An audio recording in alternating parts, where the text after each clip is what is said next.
UK non-domicile tax changes.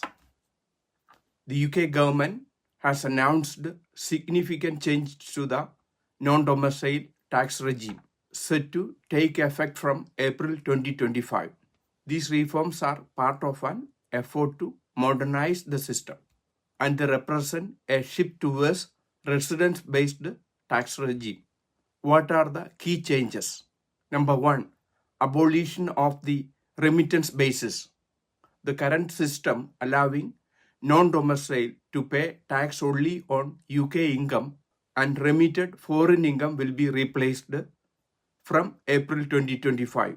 All foreign income and gains will be taxed for those who have been UK resident for over 4 years.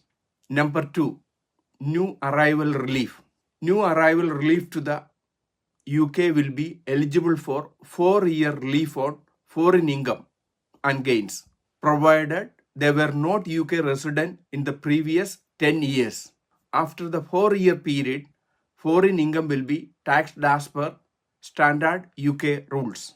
Number three, reforms to trusts.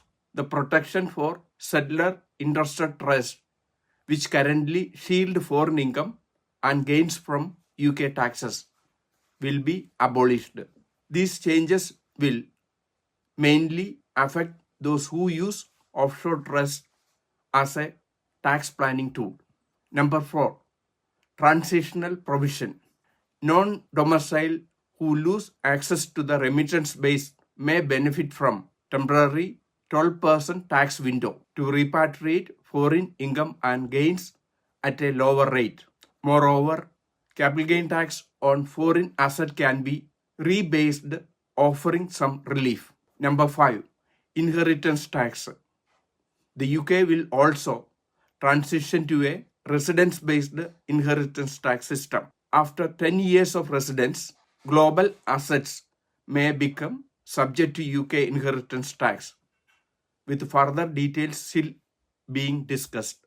These reforms aims to simplify the UK tax system but may have substantial impact on individuals currently benefiting from the non-domicile regime. We have uploaded more than 900 videos in our YouTube channel, subject related to UK startup, business and tax.